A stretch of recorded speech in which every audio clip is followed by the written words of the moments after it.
ભગવાન જગન્નાથજીના રથ અત્યારે આપણે વાત કરીએ તો કાલુપુર સર્કલ કે જ્યાં ત્યાં પહોંચ્યા છે અને હવે તમામ ભક્તોની આપણે ખાસ વાત કરીએ તો એક અનેરો ઉત્સાહ આપણે પહેલા પણ જે પ્રકારે વાત કરી કે કેવા પ્રકારનો ઉત્સાહ ખાસ દેખાઈ રહ્યો છે ભગવાનના દર્શન કરવા માટે, ભગવાનની એક ઝલક જોવા માટે જ્યાં જ્યાંથી રથ નીકળી રહ્યું છે ત્યાં ભગવાનના સ્વાગત માટે ખાસ પ્રકારની જે વિશેષ તૈયારીઓ પણ કરવામાં આવી છે. હવે આગળના જે રૂટની આપણે વાત કરીએ, કાલુપુર દરવાજાથી સીધે જ પ્રેમ દરવાજાથી દિલ્હી ચકલા અને ત્યારબાદ શાહપુર દરવાજા, આરસી હાઈસ્કૂલ, ઘીકાંટા, પાનકોર નાકા અને માણેક ચોકથી પરત જે નીજ મંદિર ખાતે પહોંચે અને ત્યારબાદ આરતી કરવામાં આવશે. તો આ સમગ્ર જે રૂટ છે હવે અંતિમ તબક્કા તરફ જે રથયાત્રા છે કે જે જઈ રહી છે, ભક્તોમાં એક અનેરો ઉત્સાહ કે જે દેખાઈ રહ્યું છે. ત્યારે સતત આપણે ચર્ચા કરી રહ્યા છીએ ભગવાનના જે જીવન મૂલ્યો વિશે, ભગવાનના જીવન વિશે, મહિમા વિશે, ખાસ રથયાત્રાના તેના પર આપણે ચર્ચા કરીશું, આગળ વધારીશું આપણી આ ચર્ચાને. ત્યારે ચર્ચા કરવા માટે મારી સાથે ઉપસ્થિત છે પ્રજ્ઞાચક્ષુ ડોક્ટર કૃણાલ જોશી, ભાગવત કથાકાર, આપણી સાથે જોડાયા છે. કૃણાલભાઈ, આપનું સ્વાગત છે. જય જગન્નાથ. સૌથી પહેલા તો જે પ્રકારે આપણી સાથે ચર્ચાને આગળ વધારીએ તે પહેલા સવારથી જે પ્રકારે ચર્ચા કરી રહ્યા છીએ રથયાત્રાનો મહિમા કે જે આપણે સવારથી ચર્ચા કરી છે, પરંતુ આપની વાણીમાં ભગવાનનો મહિમા આપ કેવી રીતે વર્ણવશો? ભગવાનનો મહિમા જ્યારે વર્ણવવા બેઠા હોઈએ ત્યારે અસિતગીરી સમમ સ્યાત કજ્જલમ સિંધુ પાત્રે સુરતરુવર્ષાખા લેખની પત્ર મુર્વી લેખતી અધિગૃહિત્વા શારદા સર્વકાલમ તદપિ તવ ગુણાનામીશ પારન્નયાતિ. ભગવાનનો મહિમા કેવી રીતે વર્ણવી શકાય? પણ જે ભક્તોનો ભાવ છે, ભાગવતજીમાં પ્રસંગ છે કે ગોપીજનો યશોદા માતાજીને કહેતા કે તમારો લાલો વૃંદાવનમાં શું કરે છે એની અમને ખબર છે. અને એ ગોપીઓએ દશમ સ્કંધના 35મા અધ્યાયમાં યુગલ ગીત ગાયું. વામ બાહુ કૃત વામ કપોલો વલ્કિત ભ્રુઃ અધરાર્પિત વેણુ. તો જેવો ગોપીઓનો ભાવ છે એવો જ અમદાવાદના ભક્તજનોનો ભાવ છે કે ક્યારે ભગવાન અમને દર્શન આપે. કારણ કે ભગવાનના દર્શન જે ભક્તજનોને નથી થયા એ ભક્તોને એમ લાગે છે કે એક યુગ સમાન વીત્યા છે એવું કહી શકાય. તો ભક્તોનો ભાવ છે કે ક્યારે ભગવાન દર્શન આપે, ક્યારે અમને કૃતાર્થ કરે, આવા ભાવ. અને વાત જ્યારે ભગવાનના સ્વરૂપની કરી રહ્યા હોઈએ તો ભગવાનનું સ્વરૂપ કેવું છે? ભુજે સવ્યે વેણુ શિરસી શિખી પિચ્છમ કટિતટે દુકુલમ નેત્રાંતે સહચર કટાક્ષમ વિદધતે સદા શ્રીમદ વૃંદા વનવસતી લીલા પરિચરો જગન્નાથ સ્વામી નયન પથગામી ભવતુ મે. તો ભગવાને વેણુ ધારણ કરી છે. તો વેણુ એ બ્રહ્માનંદનું સુખ આપવા વાળું છે. આજે ભક્તો બ્રહ્માનંદ અને ભજનાનંદમાં ડૂબ્યા છે એવું કહી શકાય. જી, ભગવાન જગન્નાથના જે સ્વરૂપની આપે વાત કરી તેની પાછળની કથાની આપણે વાત કરી, જે દર્શક મિત્રોને નથી ખબર અત્યારનું જે ભગવાન જગન્નાથનું જે સ્વરૂપ છે તે આગળ દર્શક મિત્રોને જણાવીએ. જગન્નાથજીનું સ્વરૂપ એટલે શ્રી કૃષ્ણ ભગવાન, બલભદ્રજી અને સુભદ્રાજી. તો ભગવાન શ્રી કૃષ્ણ, કૃષ્ણ શબ્દનો અર્થ જ કૃષિર ભૂવાચકો શબ્દ ણશ્ચ નિવૃત્તિવાચક તયોરિક્ય પરબ્રહ્મ કૃષ્ણ શબ્દ વિધીયતે. કૃષ જે છે કૃષ્ણમાં એ સત્તાવાચક છે અને ણ એ આનંદવાચક છે.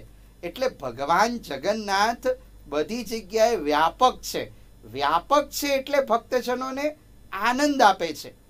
અને વાત કરીએ બલભદ્રજીની તો બલરામજી એ શેષાવતાર છે, પણ તમે જુઓ કે બલરામજીના હાથમાં હળ છે. એટલે આપણી જે ભારતીય સંસ્કૃતિ છે એ કૃષિ અને ઋષિની સંસ્કૃતિ છે. તો ક્યાંક ને ક્યાંક કૃષિનો સંદેશ પણ બલરામજી આપે છે. પછી સુભદ્રાજી છે એ શક્તિ છે, કારણ કે સુભદ્રા એ અયોનિજા છે. તો સુભદ્રાજીનો અર્થ જ કલ્યાણ થાય અને માટે જ વેદોમાં કહ્યું કે તન્મે મનઃ શિવ સંકલ્પમસ્તુ, અમારું મન શુભ સંકલ્પો વાળું બનો.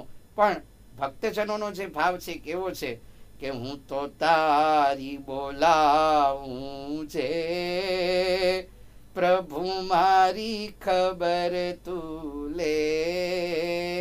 આ તો તારા મારા બેની વાત છે, ત્રીજું કોઈ ન જાણી લે. મારી વાણી અવિચળ રે,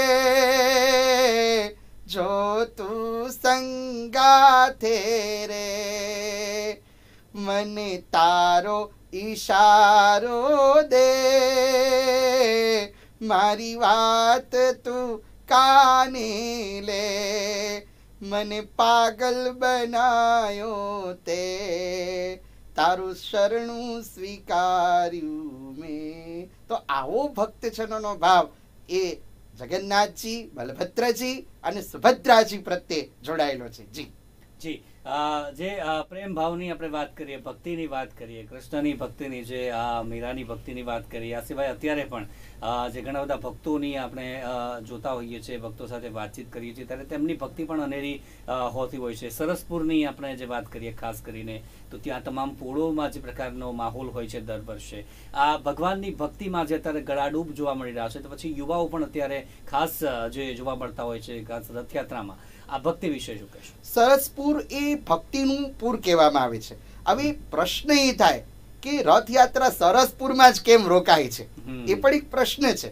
તો 78ની સાલમાં નરસિંહદાસજી મહારાજે રથયાત્રાનો પ્રારંભ કરાયો, અને એ સમયે નરસિંહદાસજી મહારાજના ગુરુભાઈ જમનાદાસજી મહારાજ એ સરસપુર રણછોડજી મંદિરમાં બિરાજતા હતા, અને એમના મનમાં એવો ભાવ કે રથયાત્રા જમાલપુરથી નીકળે અને સરસપુર વિશ્રામ થાય. ત્યારથી લઈને અત્યાર સુધી, એટલે 78ની સાલથી જે યાત્રા શરૂ કરી, અત્યારે 147મી રથયાત્રા, તો ભગવાને સરસપુરને પોતાનું મોસાળ બનાવ્યું.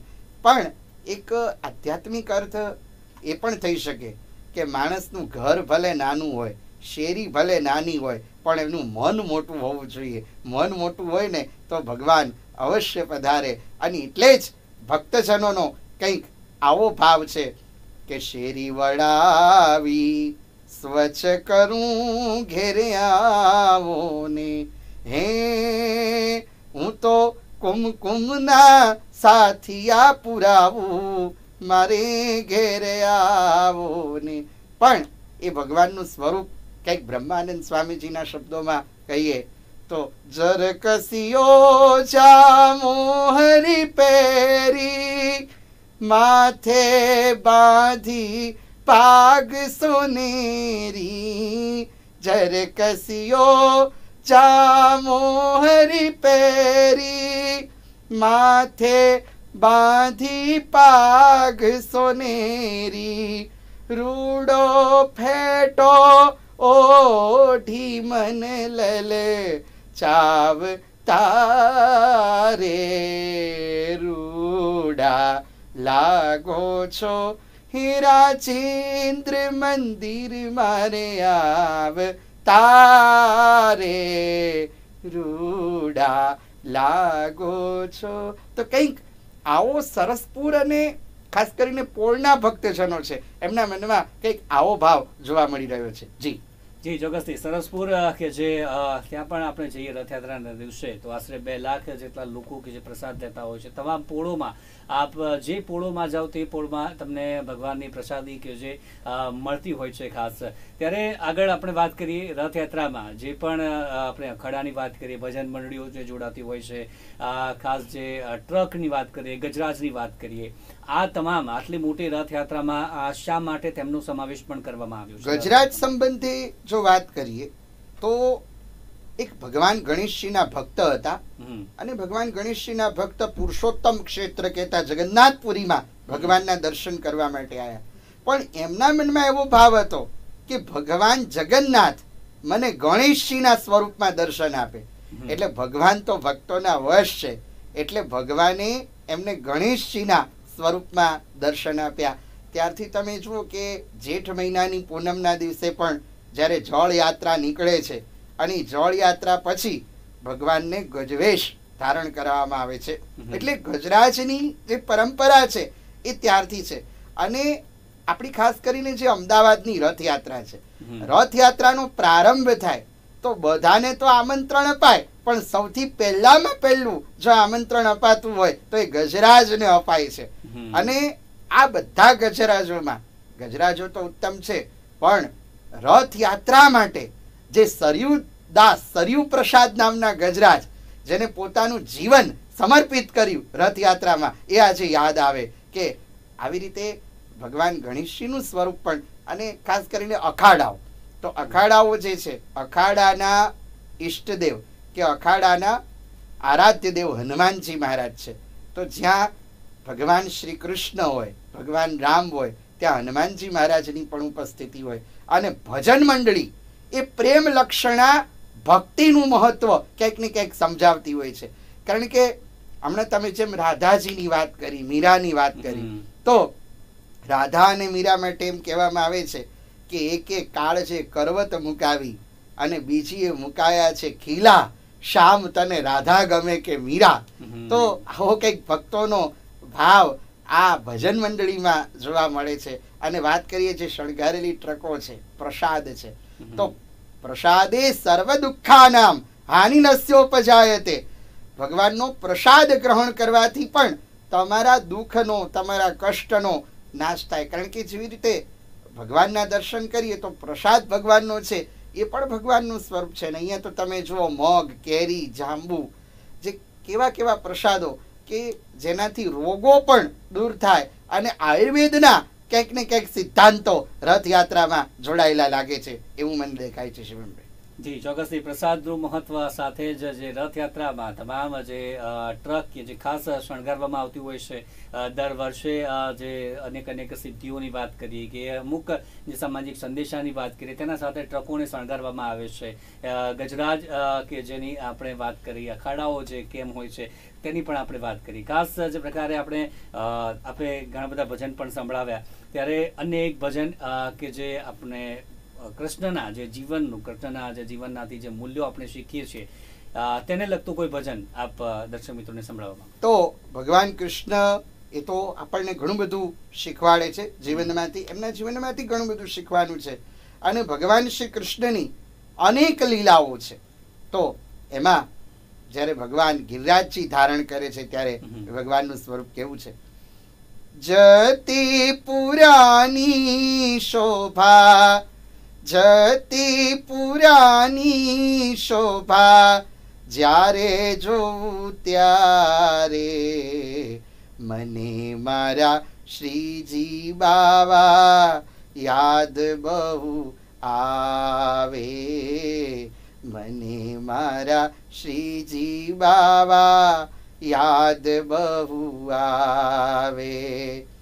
ટચલી આંગળીએ વાલે ગોવર્ધન ધાર્યો, ઇન્દ્રનો ગર્વ જેને પલમાં ઉતાર્યો, એની લીલાની તોલે, એની લીલાની તોલે કોઈ ન આવે, મને મારા શ્રીજી બાવા યાદ બહુ આવે. તો આજે ભગવાન જગન્નાથ ભક્તજનોને યાદ આવે છે. અને દરેક ભક્તજનો જ્યારે દર્શન કરે છે ત્યારે ભગવાનને એમ કહે છે કે વહેલા વહેલા પાછા અમને દર્શન આપવા માટે પધારજો. જેમ સાહિત્યમાં કીધું કે ગોકુળ વહેલેરા હરી આવજો. આજ અમદાવાદ એક ગોકુળ છે અને ગોકુળના પ્રજાજનો એમ કહે છે કે હવે વહેલા વહેલા તમારા દર્શન થાય. કંઈક ને કંઈક એવો ભાવ જોવા મળે છે.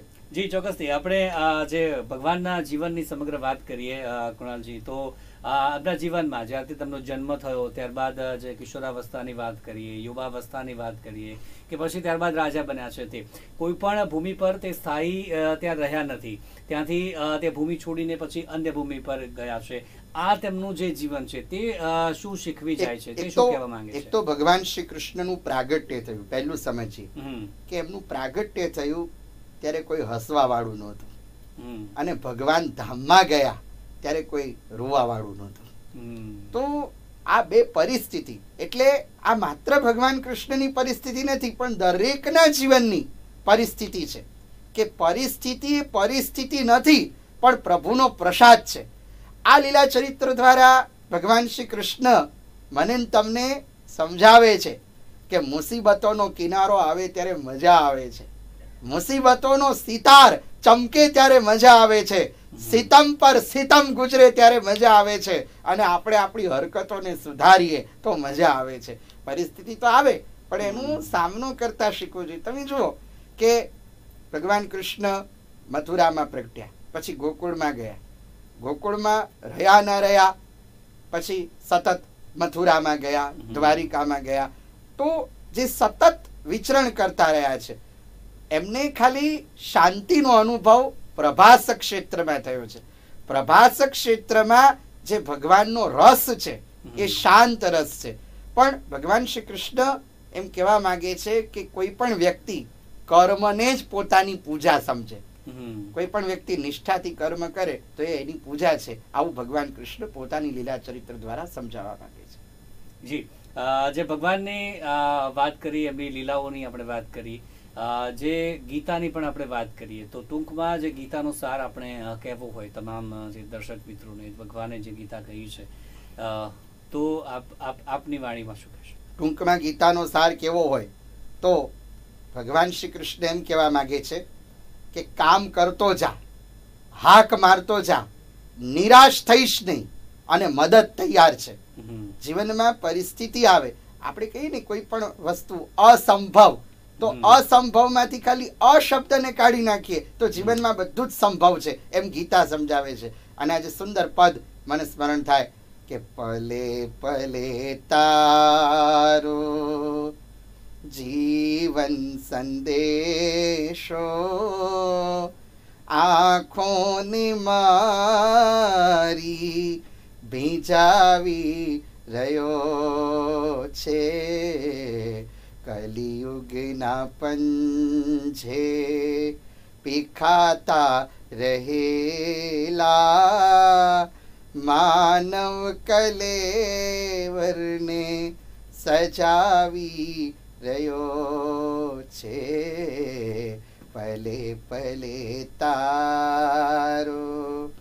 કહે છે કે કૃષ્ણે બંસી બજાવી, કીધા તા ઘેલા ગોપ ગોપીઓને. કહે છે કે કૃષ્ણે બંસી બજાવી, કીધા તા ગેલા ગોપ ગોપીઓ ને. આજે માનવની ઘેલા કરવા ગીતા જ્ઞાન બંસી બજાવી રહ્યો છે, પલે પલે તારો. તો આ જીવન સંદેશો ક્યાંક નો ક્યાંક ભગવાનનો આપણને સંભળાય છે. જી ચોક્કસથી. તો દર્શક મિત્રો, આપણે આ જ ચર્ચાને હજી પણ આગળ વધારીશું. હજી પણ ઘણું બધું છે કૃષ્ણના જે જીવનનું, ભગવાન જે રણછોડ રાય કે જેના જીવનમાં શું શું શીખવાનું છે, અને ઘણી બધી કથાઓ છે જેની પણ આપણે વાત કરીશું આગળ. હાલ રોકાઈ છે નાનકડા વિરામ માટે.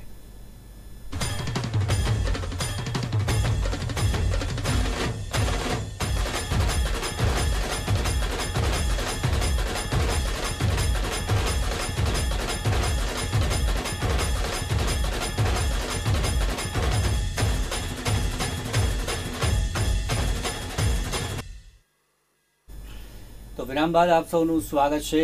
આપણે વાત કરી રહ્યા છીએ ભગવાન જગન્નાથની રથયાત્રા કે જે અત્યારે કાલુપુર થી આગળ પહોંચી છે. ખાસ તેમના જે રથની વાત કરીએ, ભગવાનના રથ સૌથી પહેલા ભગવાન જગન્નાથ અને ત્યારબાદ બહેન સુભદ્રા અને આપણે વાત કરીએ તો ભાઈ બલરામજી.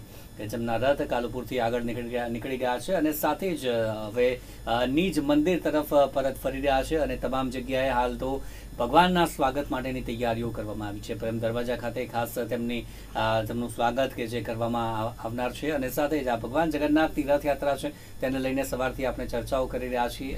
ભગવાનના જીવન વિશે ચર્ચા કરી રહ્યા છીએ, અન્ય તમામ બાબતો અંગે ચર્ચા આપણે કરી રહ્યા છીએ. ત્યારે વાત કરીશું, અત્યારે આપણી સાથે જોડાયેલા છે કુણાલ જોશીજી જોડાયેલા છે. કુણાલભાઈ, આપણે ચર્ચા જે કરી તેમાં હવે આગળ વાત કરી રથયાત્રાની જે વાત કરીએ તો સૌથી પહેલા દર વખતે આપણે જોતા હોઈએ છીએ કે જે કોમી એકતાનું આ સ્વરૂપ, કોમી એકતાનું આ એક મોટું ઉદાહરણ ભગવાન જગન્નાથની રથયાત્રા છેલ્લા ઘણા વર્ષોમાં આપણે જોઈ છે. આપ શું કહેશો એને લઈને? એના વિશે હું એક જ કહીશ કે ભગવાન એમ કહે છે કે જે વ્યક્તિ જે ભાવથી મારી પાસે આવે, મારે શરણે આવશે, હું એનો સ્વીકાર કરીશ.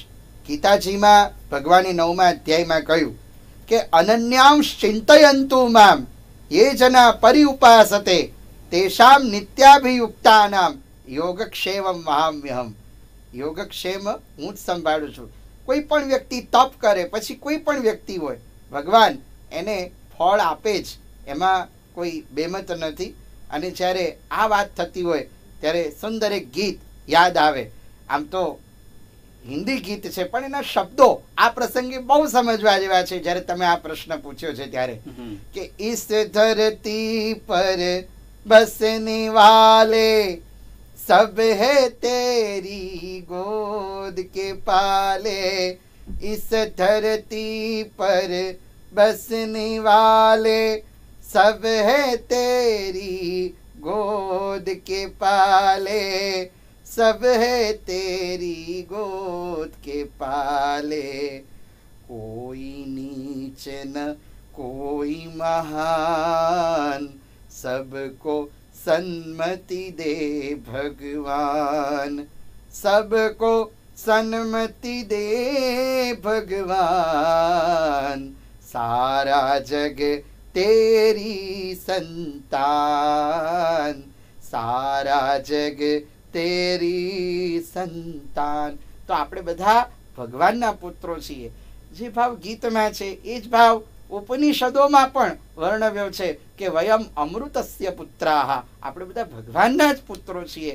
તો ભગવાન આપણને એને કે એને પ્રકારે સ્વીકારે છે. જી જી આપણે ઘણી બધી જે કથાઓની સવારથી અમે ચર્ચા કરી છે ભગવાન જગન્નાથની, ભગવાન કૃષ્ણના જે બાલ્ય જીવનની આપણે વાત કરીએ કે અન્ય ઘણી બધી કથાઓ અંગે ચર્ચા કરી છે. પરંતુ એવી કોઈ કથા કે જે વધારે નથી ચર્ચાતી, વધારે લોકોને કદાચ ખબર નથી, તે પછી એ કથામાંથી નાની ઉંમરના જે વ્યક્તિઓ છે કે પછી મોટી ઉંમરના તમામે તેમાંથી કંઈક ને કંઈક શીખ લેવી જોઈએ, એવી કથા આપના આ દ્રષ્ટિએ કઈ હોય? એ કથા એક પ્રસંગ છે મહાભારતમાં કે જ્યારે ખાંડવ વનનું ઇન્દ્રપ્રસ્થ એનું જ્યારે નિર્માણ થયું ત્યારે ઇન્દ્રપ્રસ્થનું નિર્માણ મય દાનવે કર્યું. તો એ સમયે અગ્નિદેવ એમને ભગવાન શ્રી કૃષ્ણને સુદર્શન ચક્ર આપ્યું. પછી અગ્નિદેવે ભગવાન શ્રી કૃષ્ણને માગવાનું કહ્યું કે તમે કંઈક માગો. ત્યારે ભગવાને અગ્નિદેવ પાસે માંગ્યું કે મારો પાર્થ પ્રત્યે પ્રેમ ઓછો ન થાય, અમે પાર્થ એકબીજાના પ્રેમી રહીએ. હવે આ કથા અહીંયા પૂરી થાય છે પણ એનું જે હાર્દ છે, ભગવાન શું કહેવા માંગે છે? પૃથાનો પુત્ર પાર્થ, કુંતાજીનું નામ હતું પૃથા, પણ પાર્થનો એક શબ્દ થાય પૃથ્વી. તો પૃથ્વીના સંતાનો, આ માત્ર અર્જુનની જ વાત નથી, પણ ભગવાન શ્રી કૃષ્ણ એમ કહેવા માંગે છે કે પૃથ્વીના જેટલા પણ વ્યક્તિઓ છે એટલા મારા જ સંતાનો છે. અહમ બીજ પ્રદ પિતા, એવું ભગવાન કહેવા માંગે છે. અને ભગવાન એમ કહેવા માંગે છે કે મારો એમના પ્રત્યે પ્રેમ ઓછો ન થાય અને એમનો મારા પ્રત્યે પ્રેમ ઓછો ન થાય. અરસપરસ ભક્ત અને ભગવાનનો પ્રેમ બની રહે એવું ભગવાન આ પ્રસંગમાં કંઈક કહેવા માંગે છે. અને એટલે જ કીધું કે મુझे दे दर्शन गिरधारी रे, तेरी सावरी सूरत पे में वारी रे, मुझे दे दर्शन गिरधारी रे, तेरी सावरी सूरत पे में वारी रे, भक्त है तू हरि रूप बनाया, ब्रह्मानंद मेरे मन भाया, चरण कमल बलिहारी रे, मुझे दे दर्शन गिरधारी रे, तेरी सावरी सूरत पे में वारी रे. તો ભગવાન એમ કહે છે કે ધરતી પર જેટલા પણ મનુષ્યો છે એ બધા મને પ્રિય છે. તો ભગવાન એમ કહે છે કે મને પ્રિય છે તો આપણે પણ ભગવાનને કંઈક ને કંઈક પ્રિય બનવા માટે ભક્તિ ઉપાસના કરીએ, એવો આ પ્રસંગ સમજાવે છે. જી, ભક્તની અને ભગવાનની જે આપણે વાત કરી કે બંને તરફનો પ્રેમ કે જે અવિરત રહેવું જોઈએ. અત્યારની ખાસ વાત કરીએ, કળિયુગની આપણે જ્યારે વાત કરતા હોઈએ છીએ, આપ પણ જ્યારે કથા કરું છું, આપ પણ લોકોને મળતા હશો. અત્યારે હાલ ભક્ત અને ભગવાન તરફનો પ્રેમ આપ કેવો જોવો છો લોકોમાં? અત્યારે ભક્ત અને ભગવાન પ્રત્યેનો પ્રેમ, અત્યારે જે ચર્ચા આપણે કરવી છે, હું તો એક જ વસ્તુ કહેવા માંગીશ કે નારદ ભક્તિ સૂત્રમાં એક સૂત્ર છે કે વાદો ના અવલંબ્ય. સાચો ભક્ત હોય, સાચી જે ભક્તિ કરતો હોય, વાદ વિવાદ ન કરે, અને વાદ એવો કરે કે વાદે વાદે જાયતે તત્વબોધ. કંઈક વાદ કરે તો એમાં સંવાદ થાય. પણ ભક્તિના બે પ્રકાર છે, એક નિષ્કામ ભક્તિ અને બીજી સકામ ભક્તિ. અત્યારે આપણી બધાની અંદર, હું બોલું છું એટલે હું બાકાત છું એવું નહીં, પણ આપણા બધાની અંદર સકામતા એ વધી છે. પણ જે નિષ્કામ ભક્ત છે, જેનું મન ભગવાનના સ્વરૂપમાં ચોંટ્યું છે, એ જ ભગવાનને પ્રિય છે. આજે અમદાવાદમાં રથયાત્રા પસાર થઈ તો અમદાવાદના ભક્તજનોનું મન એ ભગવાન જગન્નાથમાં, ભગવાન દ્વારિકાધીશમાં લાગ્યું છે.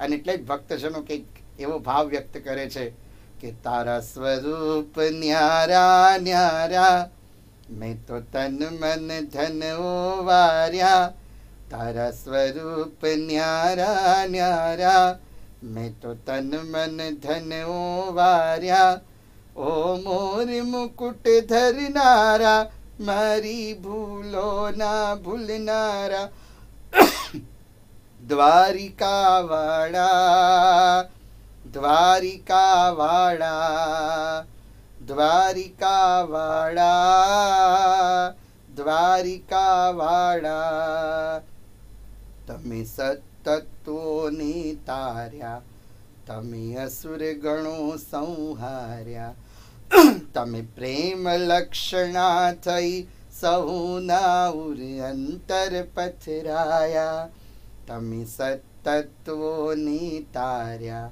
તમે અસુર ગણો સંહાર્યા, તમે પ્રેમ લક્ષણા થઈ સહુના ઉર અંતર પથરાયા, તમે રથને હાક્યો, તમે ઝેરને પીધું, તમે રથને હાક્યો, ઝેરને પીધું, નાથ્યા બહુ બળવાળા, દ્વારિકા વાળા દ્વારિકા વાળા. તો આવો ભાવ કંઈક ભક્તજનોનો આ પ્રસંગ સાથે જોડાયેલો છે. જી જી, ચોક્કસથી. તો ચર્ચા આપણે કરી રહ્યા છે, પરંતુ દર્શક મિત્રો આપને જણાવી દઈએ કે રથયાત્રા અત્યારે ભગવાનના રથ છે કે જે પ્રેમ દરવાજા પહોંચ્યા છે, અને પ્રેમ દરવાજા ખાતે જે તેમનું સ્વાગત થતું હોય છે, ભગવાનના રથની જે પૂજા થતી હોય છે, અને ત્યાં પણ પ્રેમ દરવાજા ખાતે કોમી એકતાનું એક ઉદાહરણ ત્યાં જોવા મળતું હોય છે. અને નિયત સમય કરતાં ખાસ આપણે વાત કરીએ તો અત્યારે રથયાત્રા 2 કલાક મોડી પણ ચાલી રહી છે, પરંતુ ભક્તોમાં ઉત્સાહ એવો ને એવો જ છે. ભક્તોની ભીડ કે જે આપ દ્રશ્યમાં જોઈ રહ્યા છો, એવી જ ભીડ નિજ મંદિર સુધી તમામ રૂટ પર અત્યારે દેખાઈ રહી છે. આગળ વાત કરીએ આપણે ચર્ચાની, મહાભારતના જે ઘણા બધા પ્રસંગોની આપણે વાત કરીએ તો કયા પ્રસંગ આપ દર્શક મિત્રોને જણાવવા માંગશો? 1-2 પ્રસંગ એવા કે જે ખાસ આપણા જીવનમાં આપણી જે પારિવારિક જે સમસ્યાઓ છે તેના માટે પણ ખાસ. પારિવારિક પ્રસંગો, સૌથી પહેલા તો મહાભારતની વાત કરીએ તો મહાભારત એ માત્ર કૌરવ પાંડવોની કથા નથી, પણ અસત્ય ઉપર સત્યના વિજયની કથા છે. અને જ્યારે પ્રસંગ વર્ણવો હોય ત્યારે મને એક પ્રસંગ યાદ આવે કે જ્યારે યુદ્ધ પૂરું થયું અને યુધિષ્ઠિર મહારાજનો રાજ્યાભિષેક કરવામાં બ્રાહ્મણો હવે તૈયાર હતા કે ભાઈ રાજ તિલક કરી દઈએ, અને એ સમયે કુંતાજીને સમાચાર કેવડાયા. કુંતાજીને કેવડાયું કે તમારા દીકરાનું રાજ તિલક કરવાનું છે, તમે આવો. ત્યારે કુંતાજીએ કહ્યું કે હે બ્રાહ્મણો, તમે રાજ તિલક કરી દો, હું નહીં આવી શકું, કારણ કે હું મારા જેઠ ધૃતરાષ્ટ્ર અને જેઠાણી ગાંધારીની સેવા કરું છું. આ કુટુંબ ભાવના મહાભારતમાં છે. લોકો એમ માને છે કે મહાભારત એ માત્ર યુદ્ધનું શાસ્ત્ર છે. યુદ્ધનું શાસ્ત્ર નથી, આવી કુટુંબ ભાવના છે. હવે તમે વિચારો કે જે કુંતાજીના દીકરાઓ પાંડવો, એને કષ્ટ આપવામાં કૌરવોએ કંઈ બાકી નહોતું રાખ્યું. તે છતાં પણ કુંતાજીએ કહ્યું કે હું મારા જેઠ અને જેઠાણીની સેવા કરું છું, અત્યારે હું નહીં આવી શકું. એટલે કુટુંબ ભાવના કેવી હોવી જોઈએ. આજે તમે જાઓ કે વિદેશમાં ખાલી આંટી એવો શબ્દ આપણે વાપરીએ તો આંટીમાં બધા આવી જાય. કાકી, મામી, માસી, ફઈ, અંકલ, એમાં બધો શબ્દ આવી જાય. ફુવા, મામા, કાકા, માસા. પણ અહીંયા જ્યારે ભારતની વિશેષતા છે કે ખાલી ફુવા એવો શબ્દ વાપરો તો એમ થઈ જાય કે ફઈ સાથે જ છે. તો આ આપણી સંસ્કૃતિ છે. અને આ સંસ્કૃતિ જે કુટુંબ ભાવના, ઉદાર ચરિતા નામ તું વસુદૈવ કુટુંબકમ, વસુધૈવ કુટુંબકમ, એ કંઈક મહાભારતમાં સમજવા મળે છે. જી જી, અન્ય જે કથાનું યુદ્ધ જે આપણે વાત કરીએ, મહાભારતનું જે યુદ્ધ થયું છે, જે એમાંથી કઈ જે ખાસ કથાઓ જે મહાભારતના યુદ્ધમાંથી ભગવાન શ્રી કૃષ્ણને જે ઉલ્લેખીને જે કથા આપણે કહેવી હોય તો કઈ કહેશો?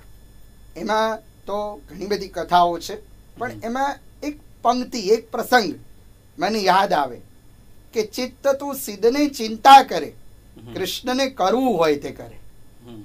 હવે કૌરવો અને પાંડવો બંને પક્ષે યુદ્ધ ચાલી રહ્યું હતું, પણ જ્યારે યુદ્ધ પૂરું થાય ત્યારે કૌરવો શું કરતા હતા કે યુદ્ધ વિરામ થયા પછી ગોષ્ઠી કરે કે ભાઈ કાલે કોણ મહારથી લડશે, કયો મહારથી કયા મોરચા ઉપર હશે. આવી ગોષ્ઠી કૌરવો કરતા હતા. અને પાંડવો બીજું કાંઈ નહોતા કરતા, ખાલી પ્રસાદ લે, કીર્તન કરે અને સૂઈ જાય. એકવાર ભગવાન શ્રી કૃષ્ણે અર્જુનજીને પૂછ્યું કે ભીષ્મ પિતામહ, દ્રોણાચાર્ય જેવા મહારથીઓ છે, અને હે અર્જુન તને ઊંઘ કેમ આવે છે? ત્યારે અર્જુનજીએ જવાબ બહુ સરસ આપ્યો.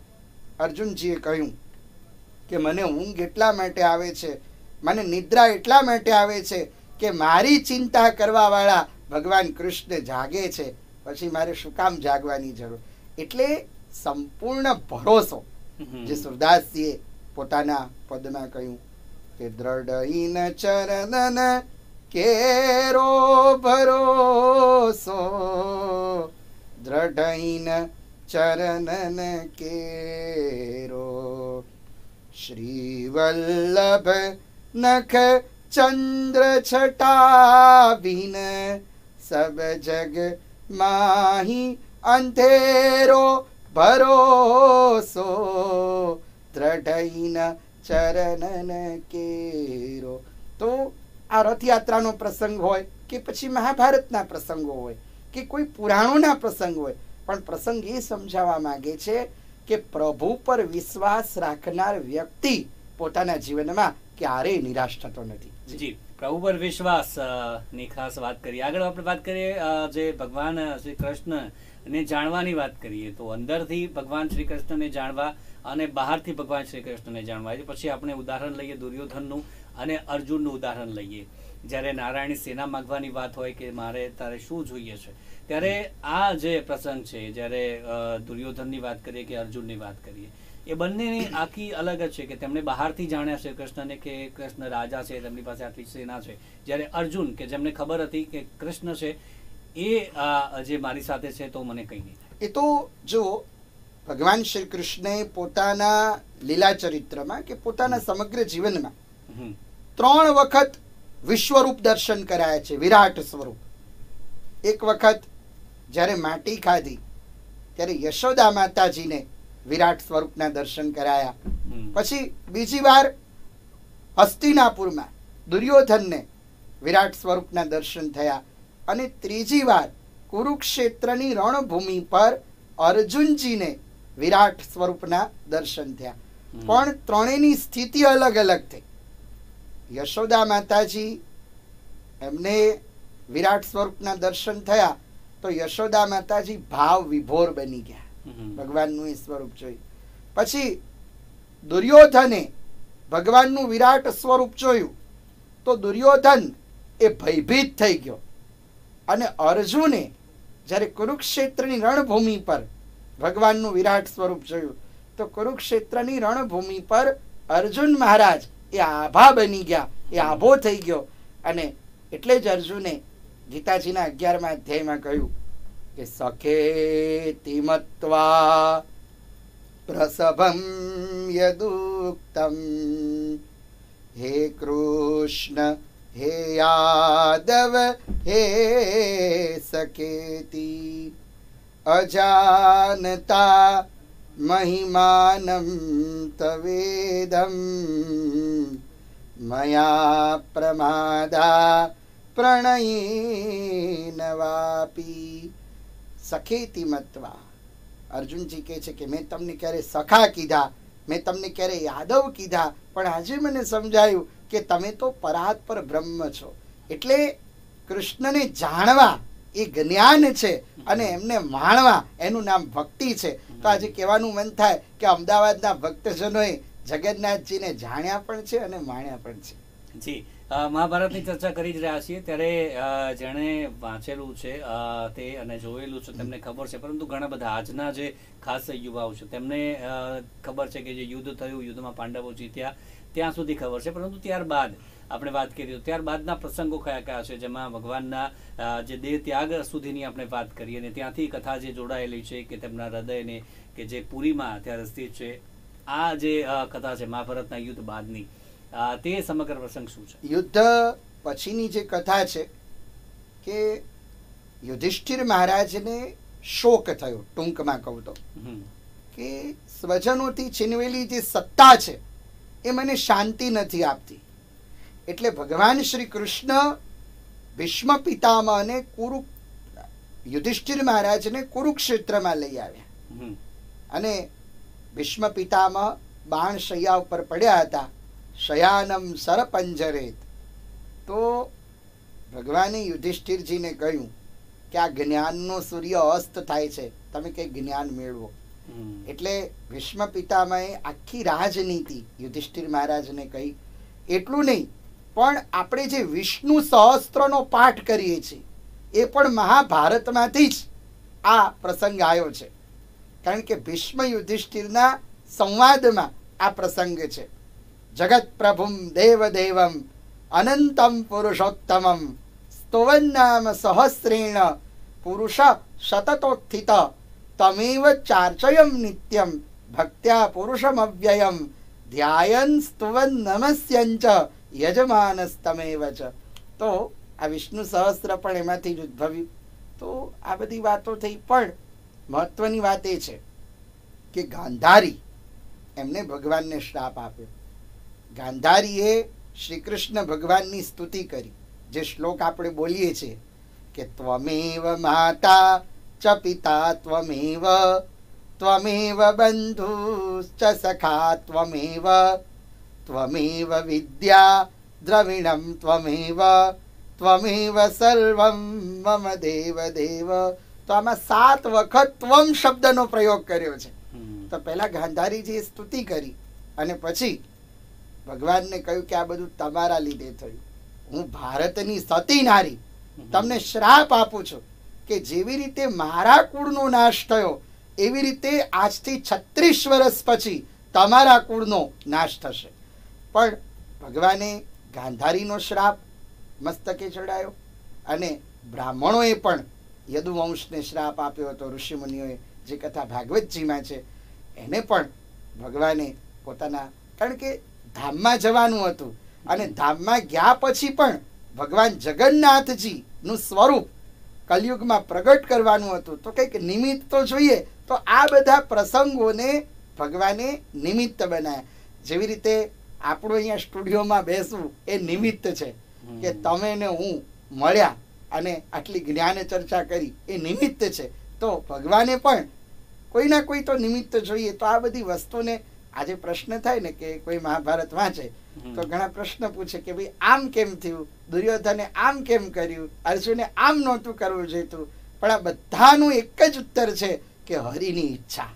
અંતે તો હરિની ઈચ્છાથી જ આ બધું સંભવિત બને છે. જી જી જી જે દેહ ત્યાગની વાત કરી હતી, કથા પણ તમામ દર્શક મિત્રોને જણાવી દઈએ. જે ભાલકા તીર્થની જે કથા છે તે તો જ્યારે ભગવાનનો દેહોત્સર્ગની વાત કરીએ તો ભાગવતજીના 11 સ્કંધમાં હું તમને લઈ જાઉં કે તમે જેવો પ્રશ્ન પૂછ્યો એવો જ પ્રશ્ન પરીક્ષિત મહારાજે શુકદેવજી મહારાજને કર્યો કે બ્રહ્મણ્યાનામ વદાન્યાનામ નિત્યમ વૃદ્ધોપસેવિનઃ વિપ્રશ્રાપક કથમ અભૂત વૃષણીનામ કૃષ્ણ ચેતસા. આ યદુવંશીઓને બ્રાહ્મણોનો શ્રાપ કેમ થયો? તો જાંબુવંતીના પુત્ર સાંભ એમને ઋષિમુનિઓની મશ્કરી કરી અને ઋષિમુનિઓએ શ્રાપ આપ્યો કે યદુવંશનો નાશ કરનાર મુશલ પ્રગટ થશે. તો મુશલને નિમિત્ત બનાવ્યું. પણ જ્યારે ભગવાન ધામમાં જતા હતા, ધામમાં જતા જતા ભગવાને ઉદ્ધવજીને જ્ઞાનોપદેશ કર્યો અને પાદુકાજી આપી. ભક્તિ માર્ગના આચાર્ય તરીકે ઉદ્ધવજીને સ્થાપ્યા. અને પછી ભગવાન પ્રભાસ ક્ષેત્રમાં ગયા અને એ પછી યાદવોએ મદિરાનું પાન કર્યું. અને શુકદેવજી મહારાજ વર્ણન કરે છે કે જેવી રીતે વન હોય અને વનમાં આગ લાગે, આખું વન બળી અને ભસ્મ થાય, તો એવી રીતે યાદવો અંદરો અંદર લડી અને મૃત્યુ પામ્યા. પણ આ સમગ્ર પ્રસંગ એ દ્વારા ભગવાન શ્રી કૃષ્ણ એ સમજાવવા માંગે છે. જો સિદ્ધાંત પકડીએ કથાનો કે વ્યક્તિએ વ્યસનથી દૂર રહેવું, વ્યસનો છોડવા, એ પણ ભગવાન શ્રી કૃષ્ણ જગન્નાથજી મને તમને પ્રેરણા આપે છે. અને આવા વ્યસનો તો ખાસ જે કુટુંબને બરબાદ કરે, જીવનને છિન્ન ભિન્ન કરી નાખે. તો એ પછી દાઉજી મહારાજ એ તો ભૂગર્ભ દ્વારા પાતાલમાં પધાર્યા અને ભગવાન પ્રાચીના પીપળાની નીચે બેઠા અને ભગવાનનો જે સારથી છે દારૂ, એ તુલસીની માળાની સુગંધે સુગંધે આવ્યો કે પ્રભુ આ શું થઈ ગયું, આપણા સ્વજનો મૃત્યુ પામ્યા. કહ્યું કે દારૂ તે આખી જિંદગી મારો રથ ચલાયો, પણ હવે તું જા, કારણ કે મને લેવા માટે બીજો રથ આવે છે. અને એ જ સમયે જે ભગવાનનો નંદી ઘોષ રથ હતો, ઇન્દ્રદ્યુમ્ન રાજાએ તો પછી રથનું નિર્માણ કર્યું, પણ ભગવાનનો રથ ભાગવતજીના આધારે તો પ્રગટ થઈ જ ચૂક્યો હતો. નંદી ઘોષ જેના 4 અશ્વો હતા, સુગ્રીવ, પછી બલાક, મણિપુષ્પ અને શ્વેત, આવા સેવ્ય, આવા 4 અશ્વો હતા. એ 4 અશ્વો વાળો રથ દારૂકના જોતા જ અંતર ધ્યાન થયો. અને પછી જરા પારધીએ તીર મારી. જરાને ખબર નહોતી કે ભગવાન બેઠા છે. હવે એક અર્થ એવો આધ્યાત્મિક કરીએ, જરા એટલે વૃદ્ધાવસ્થા, અને આ વૃદ્ધાવસ્થા દરેકની આવવાની જ છે. પણ ભગવાને પહેલા તો જરાને વિમાનમાં બેસાડે. જરાએ ક્ષમા માંગી કે પ્રભુ તમે મને માફ કરો. ત્યારે ભગવાને કહ્યું કે આ તો હિસાબ પૂરો થયો. રામા અવતારમાં મેં તને છુપાઈને માર્યો હતો, આજે તે મને છુપાઈને માર્યો. એટલે ભગવાન તો સદેહ સશરીર ધામમાં ગયા, પણ જગતને એક સંદેશો આપ્યો કે કર્મનું ફળ કોઈને છોડતું નથી, દરેક વ્યક્તિએ ભોગવવું જ પડે. પ્રારબ્ધ કર્મ બલવંત મુનયો વદંતી, એવું કંઈક ને કંઈક સિદ્ધાંત. તો આ શરીર છે રથ છે અને એમાં આત્મા છે જગન્નાથ છે, અને આપણે બધાએ આ રથયાત્રા કરવાની છે. એમાં કોઈની યાત્રા 60 વર્ષની હોય, કોઈની 70 વર્ષની હોય. તો જેટલો સમય આપ્યો છે એટલો સમય ભગવાનનું કીર્તન કરીએ, એવો પણ ભાવ છે. જી ચોક્કસથી. એટલે કે જે ભાવાર્થ આપણે કહીએ છેલ્લી કથાનો કે આપણે જે કર્યું છે અહીંયા જ આપણે ભોગવવાનું છે, જે આપણે કહેતા હોઈએ છીએ, જે ભગવાનનું જીવન છે, તે પણ એ જ સંદેશ કે જે આપી જાય છે. અત્યારે રથયાત્રાને લઈને સમગ્ર ચર્ચા કરી આપણે, પ્રસંગો જાણ્યા, જે જીવન ઉપદેશ ખાસ કરીને વાત કરી આપણે, કયા ઉપદેશ કે આપણા જીવનમાં ઉતારવા જોઈએ તેની પણ આપણે ચર્ચા કરી. આપણી સાથે જોડાયા ડૉક્ટર કૃણાલ જોશી, આપનો ખૂબ ખૂબ આભાર અમારી સાથે જોડાયા તે બદલ. જય જગન્નાથ. તો દર્શક મિત્રો, રથયાત્રા અંગે પળે પળની માહિતી અમે આપને આપતા રહીશું. હાલ રોકાઈએ છીએ નાનકડા વિરામ માટે.